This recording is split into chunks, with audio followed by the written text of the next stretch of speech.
Bom, a gente hoje faz uma proposta um pouco diferente. Eu acredito que vocês vão ouvir pouco falar disso enquanto vocês estiverem estudando os aspectos da doutrina espírita, porque não é um assunto assim muito comentado, não é muito prático. Por que a gente trouxe isso? Justamente por isso, porque é uma oportunidade diferente da gente falar de coisas que não se fala muito. A gente fala o quê? Das questões dos aspectos morais, né? Do perdão, da necessidade do perdão, da reforma íntima, isso tudo. E às vezes a gente deixa alguns pontos de falar que também são importantes. Ele entra mais no ponto da fenomenologia, fenômeno, mediúnicos também. Mas ele tem muito de moral, e isso que é legal, porque ele sempre dá essas informações. O título da palestra, que chama Memória Cósmica, que é a psicometria de todos nós, ela veio de uma proposta de um livro do Hermínio Correia de Miranda. Vocês já ouviram falar do Hermínio Correia de Miranda? Então, ele desencarnou recentemente, né, e ele escreveu, se não me falha a memória, 55 livros. Mas não eram livros psicografados, eram livros que ele fazia pesquisas, que ele fazia trabalho de estudos, né? E aí ele fazia aos livros, escrevia as obras bem baseadas. Então, o que ele escreve são questões assim bem sérias, né? A gente fala que são confiáveis, obras que ele realmente estudou para depois pôr no livro, né? Então, esse livro que a gente trouxe aqui, ele chama Memória Cósmica. O livro é esse aqui, é uma das capas, eu acho que ele tem uma mais recente que saiu, mas o que eu tinha era esse daí. O livro em si, esse, não é assim tão grande, ele é bem fininho, até ele deve ter umas 120, 140 páginas mais ou menos. Mas o legal disso tudo é que o próprio Hermínio Correia de Miranda, em 1960, ele leu um livro que chama Enigmas da Psicometria. Esse livro é de Ernesto Bozano. Você já ouviu falar dele também? Ernesto Bozano também é um desses antigos que escreveram muito, né, também obras do mesmo jeito, do mesmo teor, assim, pesquisas espíritas mesmo. Então, lá naquele livro do Ernesto Bozano, ele citava a psicometria. Nós vamos falar o que é essa.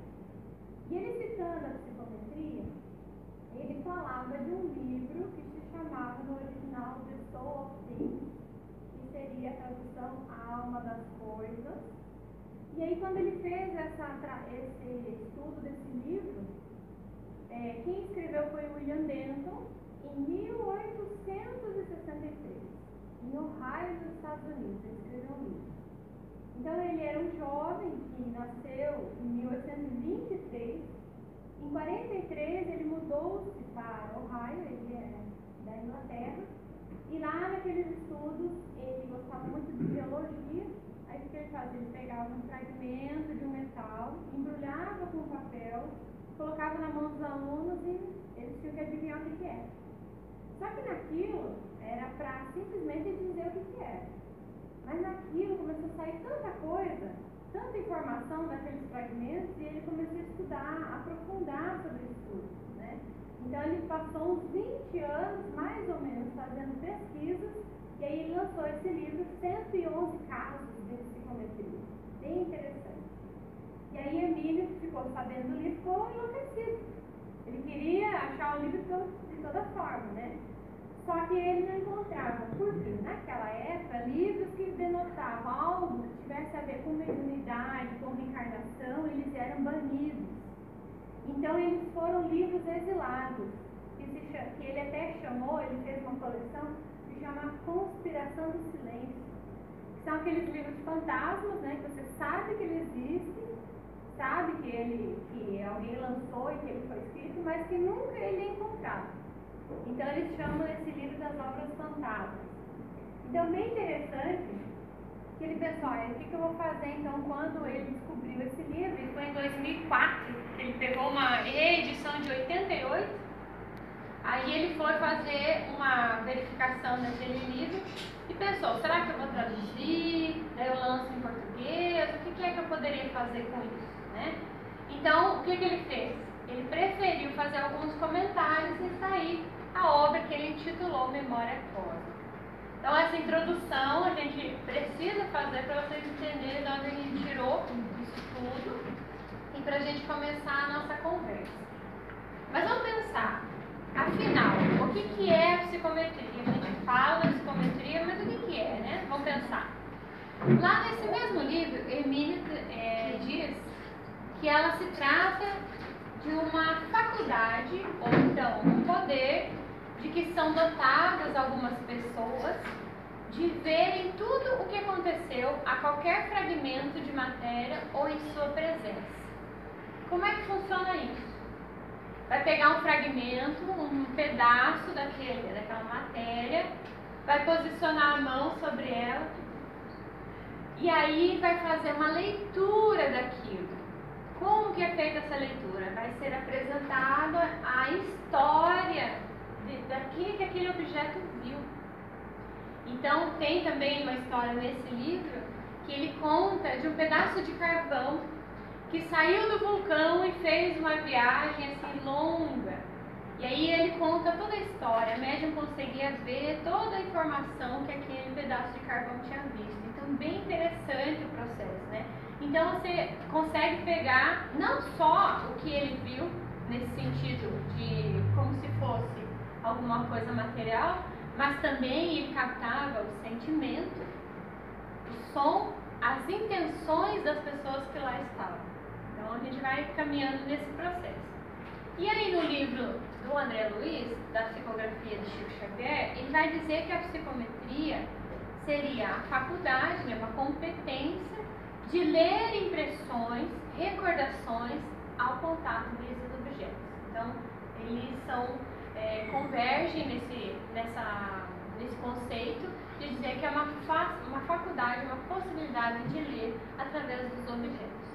Até aí, ok, né? Então a gente vai seguindo.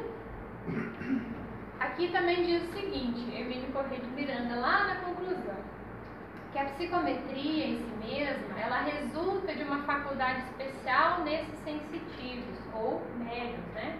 Que estudos posteriores reclassificaram como algo anímico, em vez de mediúnica. Como que é o anímico?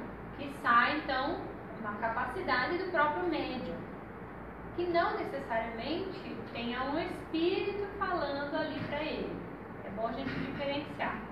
E a mediúnica, então, ela tem esse aspecto, né, de que um espírito faça com que o médium intermediário passe as informações para quem está aguardando.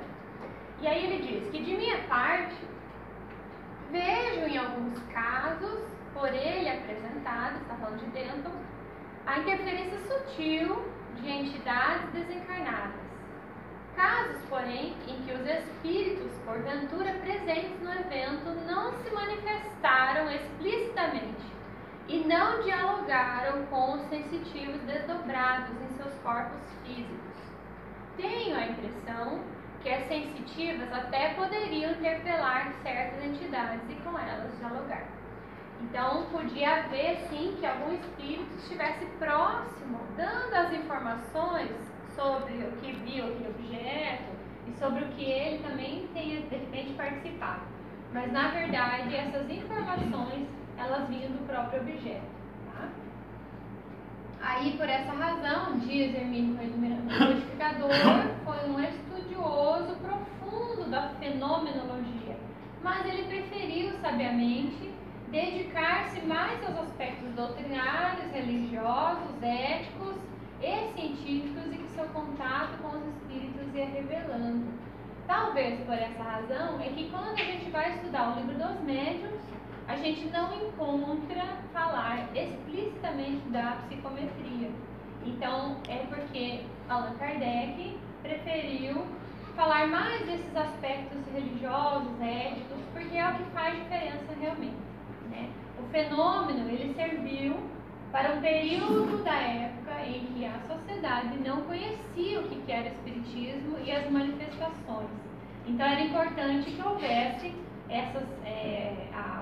o fenômeno para que tomasse conhecimento, viesse a público. Mas hoje a gente percebe que o mais importante é a mudança de conduta e não necessariamente o processo do fenômeno espírita. E por essa razão, Kardec deixou isso sem ser comentado. Ele falou de uma forma genérica alguns tipos de mediunidade. E ele fala também lá, né, que ainda há muitos casos, né, para ser trabalhado. E até porque também tem outro aspecto que ele pode ser mais anímico do que mediúnico. Então, ele acabou deixando de lado. Só para a gente esclarecer. Aí a gente trouxe um exemplo. Agora vai ficar bom o negócio. Agora a gente pega um exemplo e já começa a entrar na história para que a gente entenda de fato e veja como isso interfere na nossa vida. Tem um capítulo lá que se chama O Indiscreto Testemunho da Bandeira. Me chamou muita atenção o título, porque Hermínio Corrêa de Miranda diz que ele é indiscreto. Então, se ele é indiscreto, alguma coisa muito fora do comum ele tenha falado ali, né? Esse testemunho seria uma descrição feita das sessões e do ambiente da Câmara. Acho que eu vou aguardar um pouco.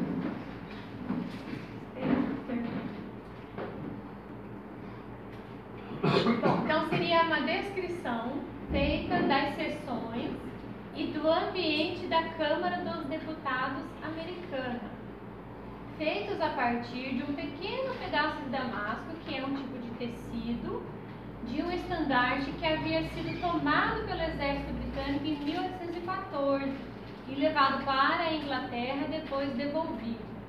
Então, assim, tinha a Câmara dos Deputados, ficavam posicionados numa mesa comprida e atrás da mesa tinha as bandeiras dos lugares. Tá? Toda aquela manifestação das sessões da Câmara dos Deputados eram assistidos pelas bandeiras. Ocorre que em 1814 o exército britânico entrou naquela região e tomou a bandeira como se fosse de fato um troféu da vitória por ter invadido aquela região. E levou com eles. Mas um tempo depois ela foi recuperada. E aí foi feita então a psicometria de um pedaço dessa bandeira. Certo? Então essa é a ideia. Aí olha só o que ela diz. Ela conta para nós. Predomina generalizada atmosfera de pompa no que se passa. É o que? O tecido contando para nós o que está vendo lá.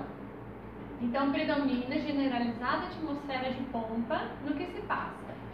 A vibração desse lugar é muito diferente daquela que eu sinto nas igrejas. Por que será, né? Não sei.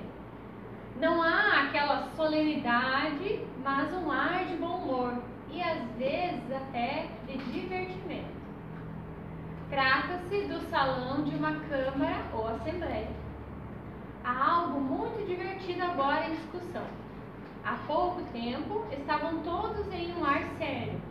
Alguns deles demonstravam interesse muito grande pelo assunto, mas percebo que a sinceridade deles é mero fingimento. Falam com uma loquacidade, mas é pura conversa de boca para fora. É uma coisa repugnante contemplá-los. Olha só. Por que será que é indiscreto, né? Porque ele acaba falando coisa muito além do que se vê com os olhos mortais, né? Está muito além. Aí o senhor Dentro faz uma conclusão depois desse capítulo. Aí Hermínio traduz e coloca para nós. Nem imaginavam os membros daquela casa que o estandarte pendente acima da cadeira do presidente era observador tão atento do que ali se passava, que ele registra o ocorrido com maior precisão do que o escriturário e lê os seus corações com o olho que tudo vê. Não imaginavam os presentes estar sendo documentada para o futuro a sua maliciosa hipocrisia. A despeito de enganar os demais companheiros e de receber os aplausos da multidão por sua mercenária eloquência, o oscilante estandarte lia na mais profunda intimidade de todos, preparando-se para transmitir ao futuro um fiel testemunho de suas verdadeiras condições. Então, ele vai falando tudo aquilo que ele vai vendo e tudo que vai sentindo daqueles presentes que estavam na sessão ali. Quantas nuvens de testemunhas nos cercam por todos os lados, por todo o tempo. Não há escuridão, por mais densa, que seus olhos não sejam capazes de penetrar. Não há som, por mais débil, que não possa ser captado e preservado para sempre. Nenhum suborno é capaz de corrompê-las. Nenhuma eloquência as desvia de seus objetivos. E nenhum advogado poderá demovê-las. O tijolo na parede é capaz de revelar o caráter dos ocupantes da casa e contar histórias que farão o orgulhoso acovardar-se e estremecer. Olha, aqui nessa sociedade espírita, vamos chamar assim, a gente tem as paredes que são a estrutura no qual a gente permanece aqui abrigado. As paredes desse lugar, tudo que está aqui imóvel, também é testemunha daquilo que nós estamos vibrando. É muito interessante a gente pensar nisso, porque não é por diferente razão que muitas vezes a gente chega em algum lugar e a gente não se sente bem. A gente vai na casa de alguém e não se sente bem, né? A gente vai num lugar que é frequentado por vários variados tipos de vibrações, às vezes de uma baixa vibração, e aí a gente percebe por que é que a gente não se sente bem. Às vezes nem está lá, as pessoas não estão lá, mas a gente sente aquilo. Quem tem mais sensibilidade acaba percebendo mais. Então isso tem a ver com isso. E aí ele diz assim, agora essa parte também é bem interessante. Se você pegar então a casa e destruir a casa, e pegar todo o entulho e jogar dentro do oceano, porque é assim, olha, essa casa teve a testemunha do crime, então eu quero ocultar o crime. Um exemplo, a gente destrói a casa e joga essa casa no oceano. Olha o que ele diz aqui: mesmo tijolo, né, então dizendo o tijolo, sepultado nas águas do oceano, ele conservará por toda a eternidade o que lhe tenha sido confiado. Quebre-o em pedaços, e você terá apenas multiplicado a sua memória, dado que cada fragmento, tanto quanto o todo, poderá contar a história testemunhada. Então, cada partícula, por mais diminuta que ela seja, ela contém as informações do todo. Então, se você pegar o tijolo e quebrar ele em 1000 pedaços, cada pedacinho vai contar a história, porque ele foi testemunha dessa história. Então, é bem interessante a gente começar a analisar o quanto a gente tem uma multidão de testemunhas em tudo aquilo que a gente faz. Quando Paulo de Tarso falou que havia uma multidão de testemunhas vendo tudo aquilo que nós fazíamos, a gente pensava que eram o quê? Os espíritos. Então os espíritos é que estão por aí vendo o que nós estamos fazendo. Então agora a gente sabe que não são só os espíritos que nos testemunham, mas toda a estrutura que está vinculada naquele lugar que a gente se encontra. Então, se lá no quarto, trancado, a gente faz alguma coisa que a gente acha que não está ninguém vendo, é um engano nosso. Se a gente fez alguma coisa que está fora do cumprimento da lei divina e a gente acha que ninguém viu, porque só tinha eu e, sei lá, a vítima, ou apenas eu fiz alguma coisa errada, alguém viu. Se não foi o espírito, alguma testemunha ali tinha. Nem que fosse alguém que a gente nem tenha percebido. Então é interessante a gente perceber, né, nesse sentido. Aí a gente traz um outro exemplo. Tá, agora aqui a gente falou assim, uma forma de ver, fazer essa psicometria, pegando o objeto e entendendo o que o objeto tem para contar. Mas André Luiz, num livro que chama Nos Domínios da Mediunidade, tem um capítulo, que é o 26, que ele fala da psicometria. Aí só que daí ele fala da psicometria vista de lá para cá. Então, a psicometria do outro lado, que a gente chama assim. Então, conta a história, né? Tava lá André Luiz, junto com o seu benfeitor. Quem já leu as obras do André Luiz sabe como é que funciona, né? Então o André Luiz faz estudos lá e ele vai então lendo, escrevendo os livros, narrando tudo que ele viu. Todo o aprendizado dele, na verdade, que era novidade, ele começou a escrever e ele narra a história pra gente que está do lado de cá. Então chegou ele, Hilário, que era um colaborador também, e o benfeitor. Eu acho que era Aurus, mas não tenho certeza, acho que o benfeitor era o Aurus. E eles estavam do lado de lá, então eles chegaram no museu. Chegaram no museu e aí eles começaram a observar que no meio da multidão haviam muitos desencarnados juntos daqueles que estavam encarnados. Mas o mais curioso para ele era que ele olhava alguns objetos e percebia naqueles objetos uma massa densa, uma energia pesada em torno daqueles objetos. E ele achou muito estranho e não entendeu o que era. Então ele pegou e perguntou para o orientador, o benfeitor, do que se tratava. E aí ele conta a história, que havia um relógio, né, que estava lá com essa energia e que ele havia sido, né, ele pertenceu a uma respeitável família do século passado. E ele conserva as formas de pensamento do casal que o adquiriu. Então aquela vibração em torno do objeto, daquele relógio, ele conservava as formas de pensamento daqueles que foram proprietários daquele objeto. Então aí o André Luiz colocou a mão e conseguiu ver que aquela família, que havia uma família, que era o pai e a mãe, provavelmente, um casal, e mais 4 filhos sobre a mesa, e eles conversavam entre si. Eles conversavam e aquele relógio estava na parede daquela casa. Né?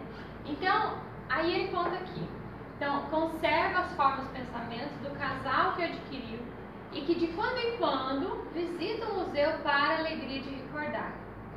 É um objeto animado pelas reminiscências dos seus antigos possuidores, reminiscências que se reavivam no tempo, através dos laços espirituais que ainda sustentam em torno do círculo afetivo que deixaram.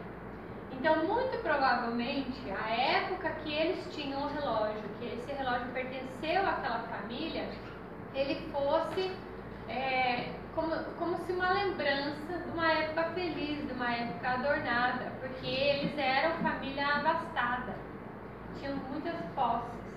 Então, provavelmente, tivesse sido uma época em que eles considerassem uma época feliz e ficaram vinculados naquele relógio, nesse sentido, fixados naquela existência. O relógio, na verdade, ele era apenas um símbolo.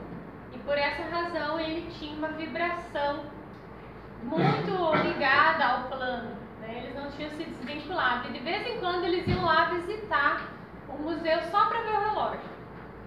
Então olha como ficou, né, essa ligação. Mas ele fala aqui, para finalizar essa parte. O pensamento, né, que é o que eles tinham, aqui é uma lição para nós, espalha as nossas próprias emanações em toda parte a que se projeta.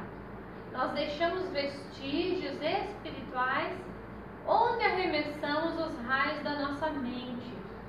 Assim como o animal deixa o próprio rastro, o odor que lhe é característico, tornando-se facilmente abordável pela sensibilidade olfativa do cão.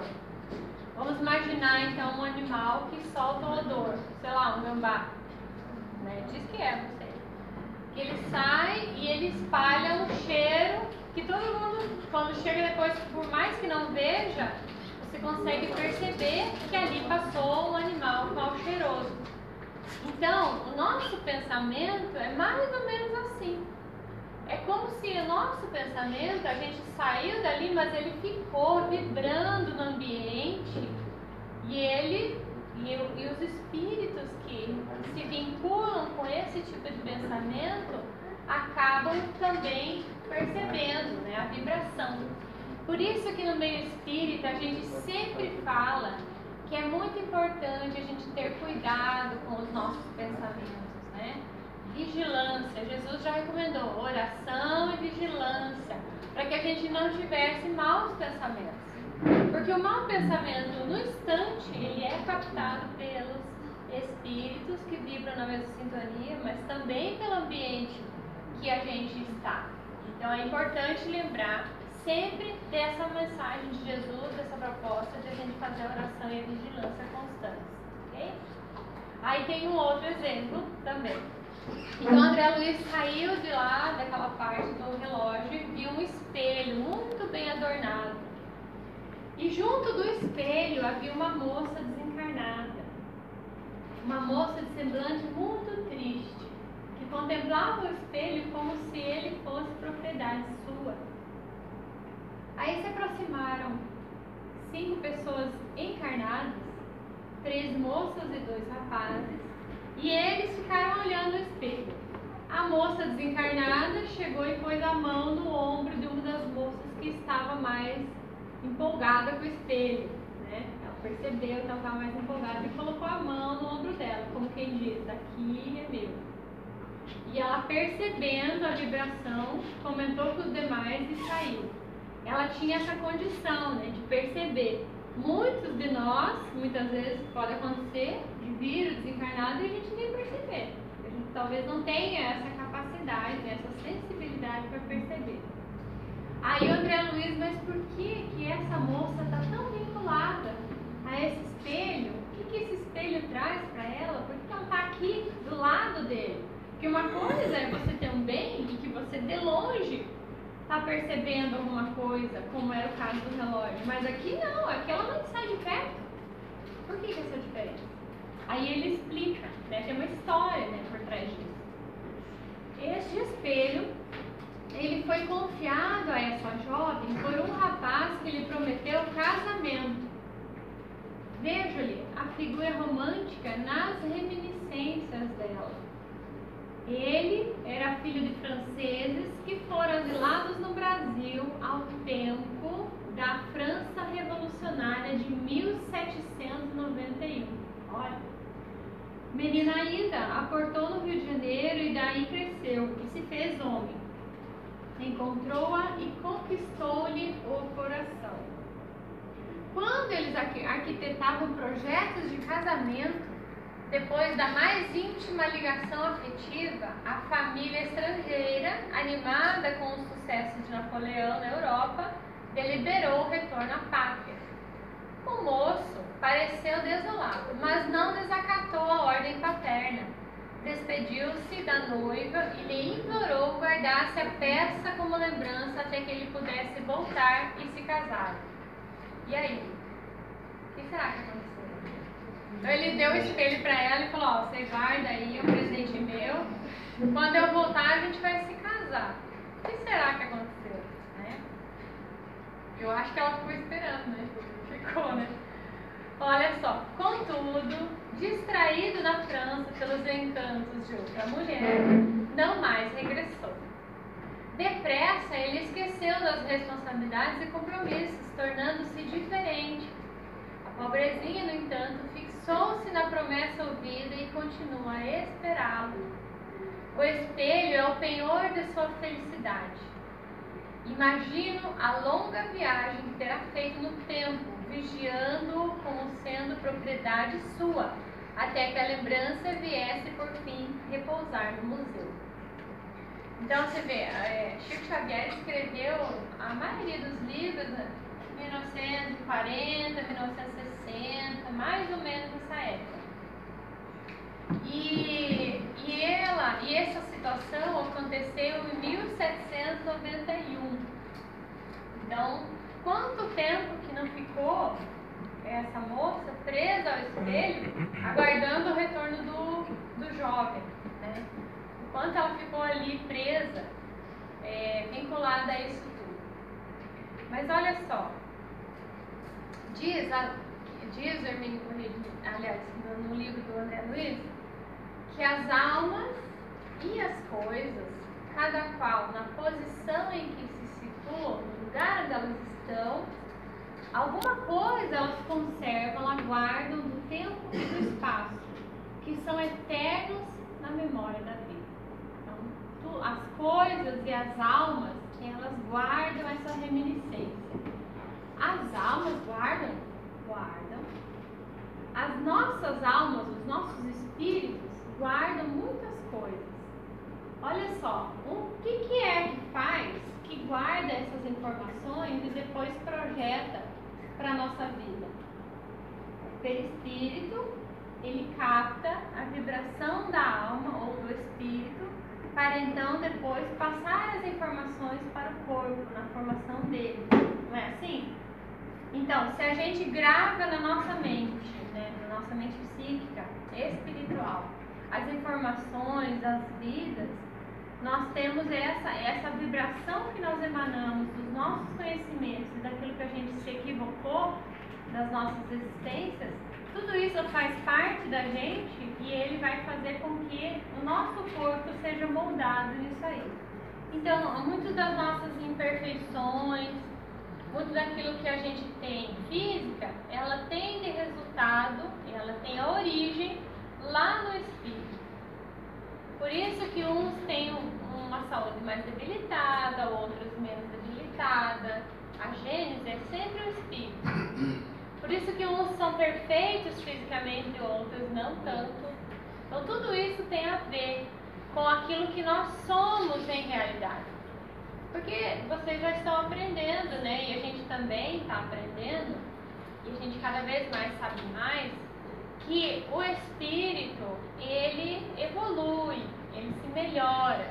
Mas a gente tem muita coisa ainda para resgatar.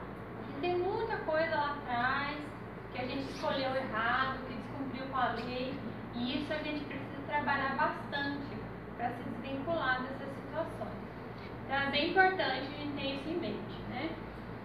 Mas olha, por um poder imortal, todas as coisas, perto ou distantes, ocultamente estão ligadas entre si. E tão ligadas estão que não se pode tocar uma flor sem incomodar as estrelas. Então, se a gente tem alguma coisa que a gente pense que o problema é do outro, nós temos que mudar essa nossa forma de pensar imediatamente. A maneira com que a gente vibra para tudo vai refletir nesse todo.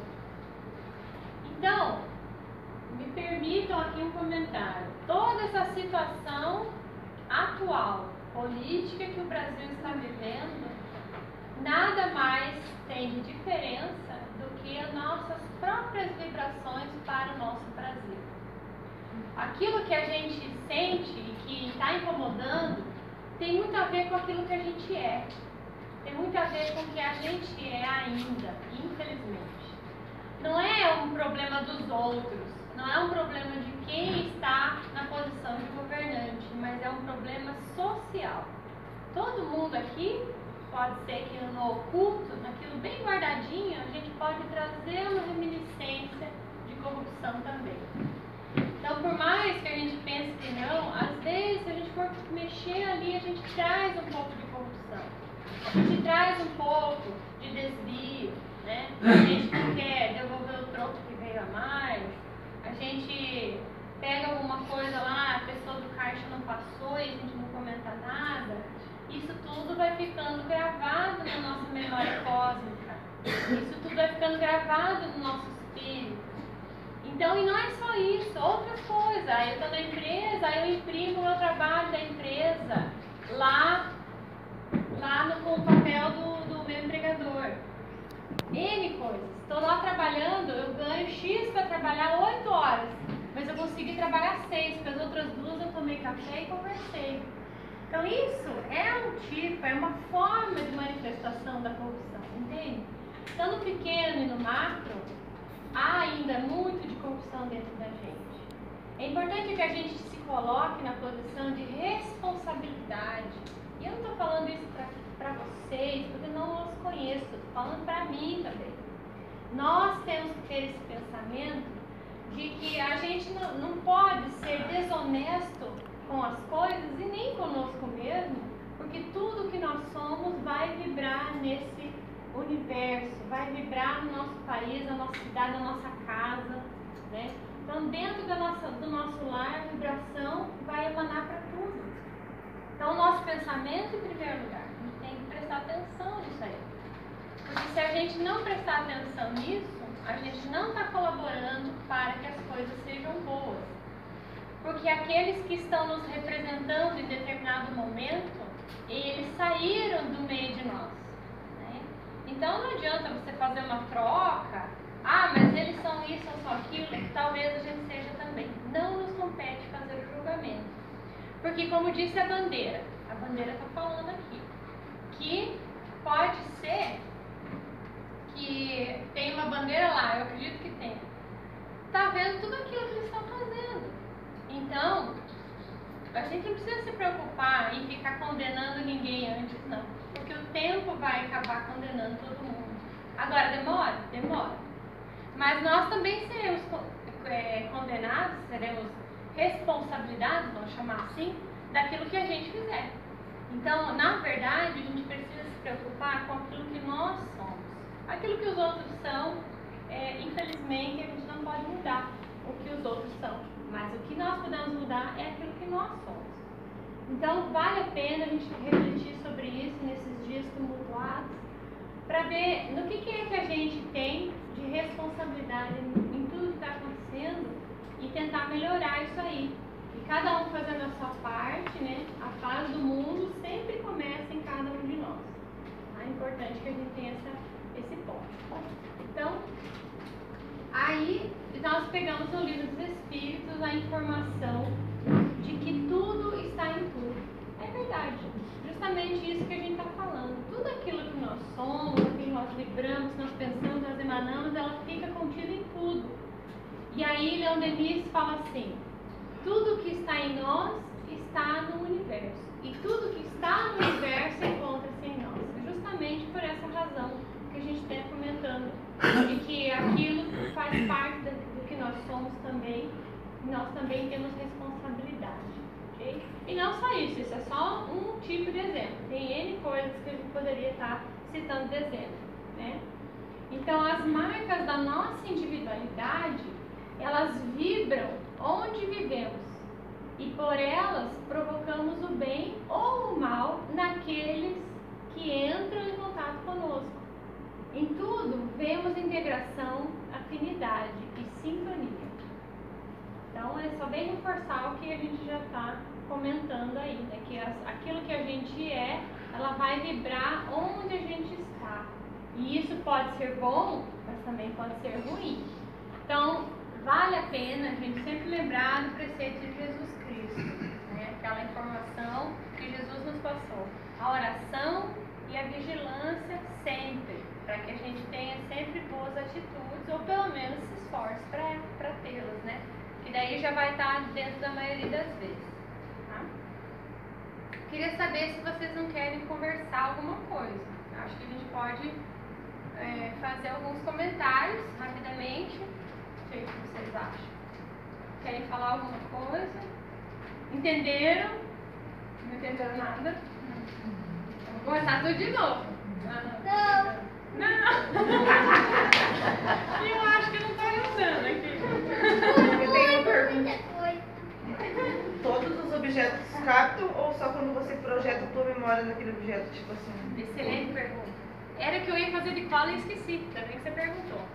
Excelente. Ó, ela perguntou assim, tá, então todos os objetos captam ou só quando você projeta a memória?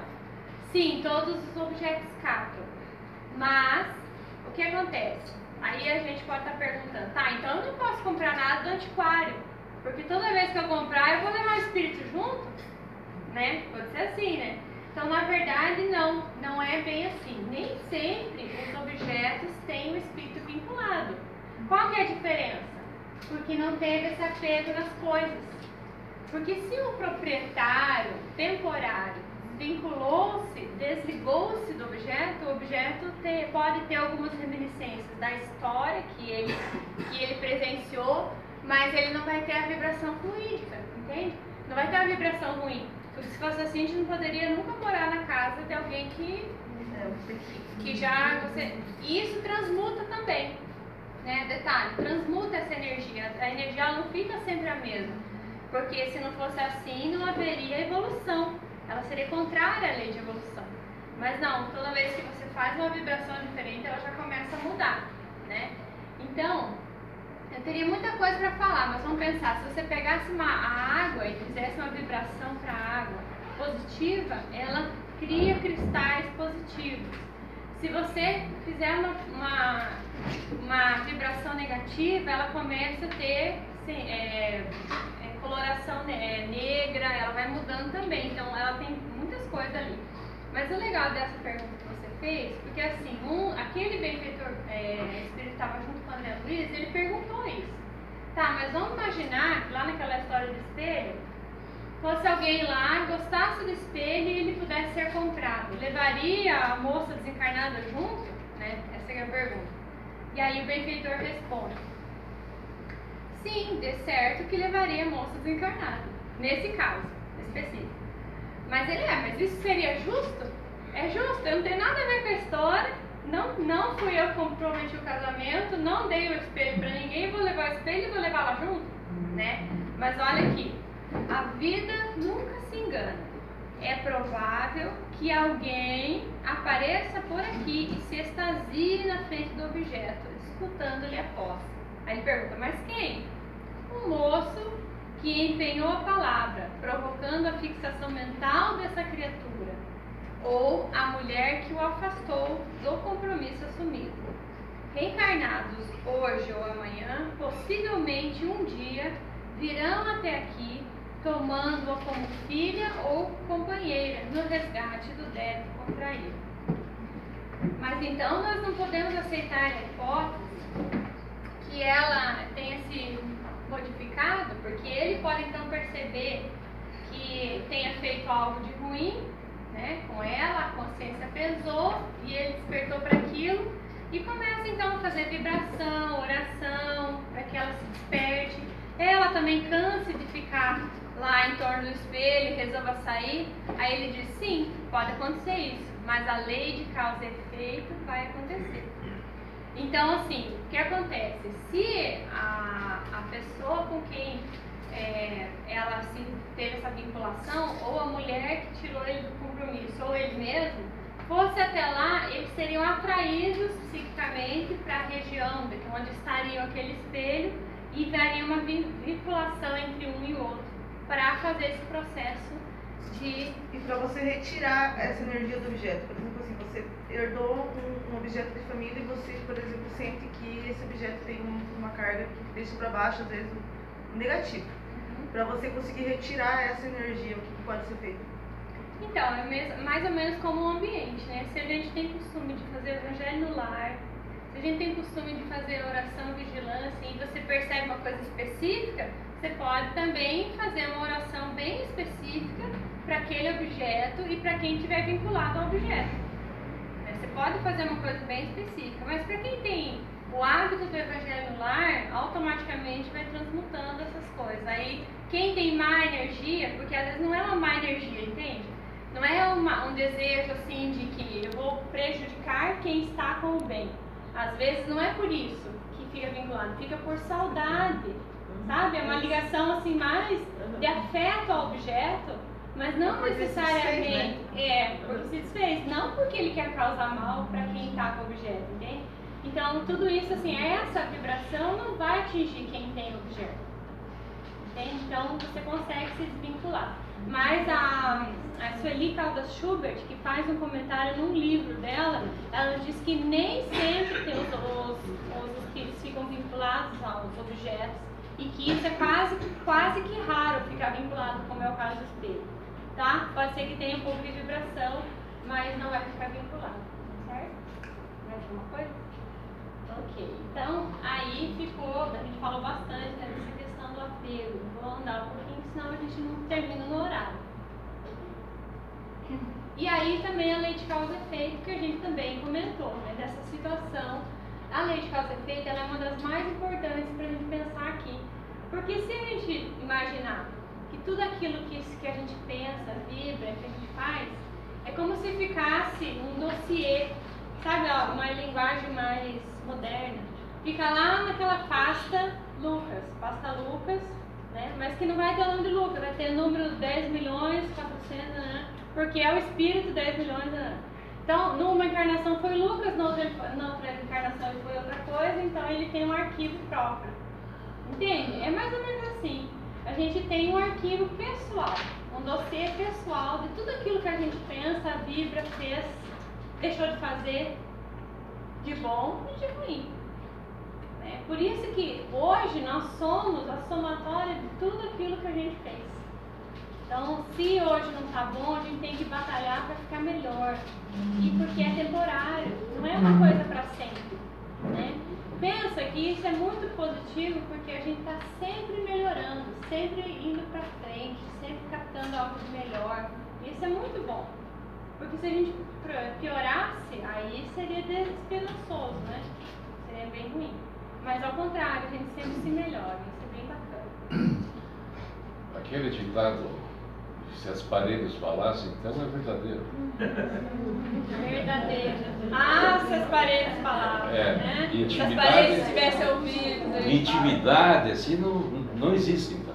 Não, tem em alguns pontos. Porque assim, existe quando a gente tem boas vibrações, também tem os grupos de espíritos que nos protegem em alguns aspectos. Por exemplo, a intimidade do casal é preservada. Não é uma coisa assim que fica escancarado, entendeu? Porque isso é um momento sagrado do casal. E aí os benfeitores que são vinculados com aquele casal e que se o casal tiver boas vibrações, ele vai fazer um campo fluídico de proteção. Então tem muitos momentos que há proteção e daí eles não conseguem Mas captar. somente entre os casais. Porque eu saiba sim, mas pode ser que tenha outros casos também. Mas que eu saiba é isso, e que é o que é mais sagrado, né? Mas assim, no geral, pelo que se percebe, tudo é captado. Né? Pelo que se percebe, sim. Certo. E Jesus já falou isso, tá? Isso não é novidade, Tá lá em Lucas, capítulo 12, versículo 1 ao 3. Enquanto isso, uma multidão de milhares de pessoas aglomerava-se a ponto de pisotearem-se umas às outras. Foi quando Jesus começou a ensinar primeiramente aos discípulos e preveni-los. Acautelai-vos com o fermento dos fariseus, que é a hipocrisia. Pois não existe nada escondido que não venha a ser revelado, ou oculto que não venha a ser conhecido. Porque tudo o que dissestes nas trevas será ouvido em plena luz, e o que sussurrastes ao pé do ouvido no interior de quartos fechados será proclamado no alto das casas. Então, Jesus já falou isso para nós, que não haveria nada que ficaria oculto. Então ele fala para a gente prestar muita atenção com o fermento dos fariseus. Eu gostei muito dessa fala, o fermento. O fermento aqui representa exatamente aquilo que a gente acabou de falar. Né? Um vem falar mal do governo e a gente adora falar mal, a gente continua falando. Um vem falar mal do outro e a gente continua falando. Isso aí é o fermento. Mas ele é um fermento da hipocrisia. Porque se a gente fala mal do outro, às vezes a gente nem tem moral para falar. Mas está falando. Por hábito, por mau costume, né? Então Jesus já falou, olha, vamos ter cuidado, porque os fariseus chegam aqui, fazem cara de bonzinho, contam para vocês umas histórias, aí vocês saem por aí falando tudo, e eles são hipócritas. Então vamos ter cuidado com esse fermento dos fariseus que vem crescendo na massa, crescendo na população e vai causando mal para todo mundo. Mas não existe nada que não tenha sido escondido. Então, se eles vêm e falam uma coisa, mas por trás eles pregam outra, ou agem de forma diferente, isso é a hipocrisia que fica escancarada. Então, é importante que a gente tenha isso em mente. Não adianta a gente fazer isso às escondidas, porque a gente sempre vai estar sendo, de alguma forma, revelado. E aí ele disse em outro momento, eu vos digo que se eles, os discípulos, se calarem, as pedras clamarão. Então, é só invoque as pedras e elas vão dizer o que está sendo comentado ali. Eles vão dizer qual que é o problema ali. Pode ser que a gente tenha crescido muito no aspecto fenômeno, a mediunidade se desenvolveu, mas se os discípulos não falarem, se eles não derem sequência naquilo que eu estou falando agora, é só invocar as pedras, porque elas vão falar. Então, aquilo que Jesus nos trouxe de informação, a mensagem da Boa Nova, a segunda revelação, ela não ficou escondida. Porque se os discípulos não dessem sequência àquilo, as pedras clamariam. Então ele sabia que tudo aquilo que foi dito, tudo aquilo que foi colocado à disposição de todos nós, se a gente, por mais que a gente ocultasse aquilo, ela viria de informação depois, né? De alguma forma. Seja pelas mesas girantes, seja pelo fenômeno da psicometria ou pelo outro tipo de fenômeno. Aí a gente também tem Paulo de Tarso, tá? E o caminho do encerramento, que ele diz assim: nada julgueis antes da hora devida, aguardai até que venha o Senhor, o qual não somente trará luz ao que está oculto, mas igualmente manifestará as intenções dos corações. Então, nesse momento, cada pessoa receberá de Deus a sua recompensa. Quando a gente lê lá no Evangelho segundo o Espírito que a cada um será dado segundo as suas obras, a gente começa a entender o que está querendo dizer aqui. Porque se o nosso coração guarda um tesouro e a gente, nas nossas falas, a gente tenta demonstrar um tesouro diferente, não tem nada que vai deixar oculto aquilo que está no nosso coração. Porque a boca fala o que está o coração, mas às vezes a gente tenta fingir, né? A gente disfarça, a gente faz cara de bonzinho, a gente faz cara de compreensivo, mas a gente não é isso. A gente não tem paciência, mas finge que é paciente. Então nós não somos isso. Então é importante fazer a transformação dentro, porque aí não tem problema, pode vir e olhar tudo por dentro, que a gente já está dentro daquilo que está fazendo, está também sentindo, né? Nosso tesouro interno está bem colocado com aquilo que a gente tenta passar para fora, né? E aí eu trouxe, para fechar mesmo, é o último slide, uma fala do Haroldo Dutra Dias. Vocês conhecem o Haroldo Dutra Dias, né? O Dr. Haroldo Dutra Dias, ele está traduzindo, finalizando agora os últimos livros do Novo Testamento. Então ele é um orador espírita excelente e tem muita informação para passar para a gente. E daí, num trabalho que ele fez esse comentário e eu anotei e trouxe para vocês, porque é muito importante a gente pensar nisso. Dizendo: sem a assimilação dos conteúdos das esferas maiores, você não sobe degraus superiores. Não basta estudar o Espiritismo se este estudo não mudar os seus paradigmas pessoais. O responsável para mudar a bagunça, arrumar a bagunça, é aquele que bagunçou. Mas nós nunca estamos sozinhos quando temos que reparar o que transgredimos da lei. Deus sabe que aquele que transgrediu a lei não tem condições de reconstruir sozinho, porque a fraqueza está na própria transgressão.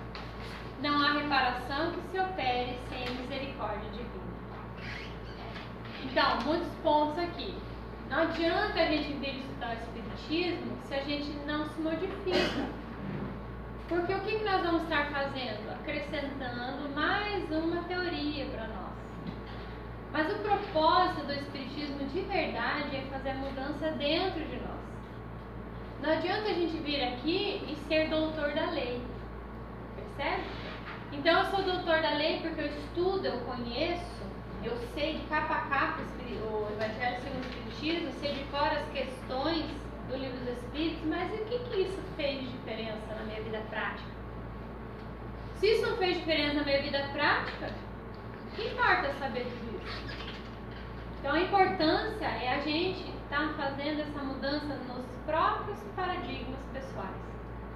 Aquilo que a gente sempre fez, a gente tem que deixar de fazer se ele é ruim, sabe? Então, o importante é fazer com que a doutrina espírita passe por nós. Não que a gente passe pela doutrina espírita, mas que a doutrina espírita passe por nós. E ele, nessa semana, ele foi para a Flórida, junto com o Divaldo Pereira Franco, fazer um trabalho numa semana espírita lá, na Flórida. E alguém fez uma pergunta e disse: como é que eu faço para encontrar Jesus dentro de mim? E aí ele respondeu brilhante, dizendo assim: primeiro momento, deixe que a doutrina entre na sua vida e faça uma revolução dentro de você. Então é importante que a gente se deixe fazer essa revolução dentro de nós para melhor. Que a gente comece a olhar as coisas com responsabilidade. O que me cabe nisso? O que responsabilidade que eu tenho nisso que está acontecendo? O que eu posso fazer para mudar? Será que eu não posso fazer nada? Será que nem uma oração eu posso fazer? E aí refletir, pensando que eu também tenho responsabilidade naquilo, dentro daquele meu contexto, na minha família, no meu local de trabalho. Será que ali eu também não posso estar mudando? Então é importante que a gente arrume a bagunça que a gente bagunçou. Porque a gente precisa restabelecer a bagunça que a gente fez com a lei de Deus. Né? Deus criou a lei perfeita e a gente vai lá e bagunça tudo. Então a gente precisa organizar essa bagunça. Por isso que às vezes fica bagunçado. A gente olha e parece que está tudo bagunçado. Mas a gente precisa arrumar essa bagunça e isso leva tempo. Mas o importante é começar trabalhando a bagunça dentro de nós. E aí ele fala, mas nesse processo de arrumar a bagunça, a gente não está sozinho. Porque se a gente fosse fazer sozinho, a gente não dava conta. E Deus sabe disso. Ele sabe que a gente não dá conta de fazer as coisas sozinho. Então, para isso, a gente tem o anjo da guarda, a gente tem o espírito protetor, a falange de espíritos que estão também vibrando na mesma sintonia. Então, é importante que a gente se sintonize com esses grupos. E aí faça a diferença, né?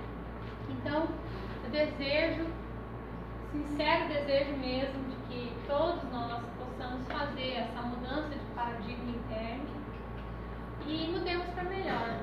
Um dia de cada vez, um degrau de cada vez, na esperança, sem sofrer quando a gente errar, porque essa culpa no erro faz muito mal e não permite que a gente progrida. É importante saber que o aluno que está estudando e que faz o exercício errado pode refazer o exercício.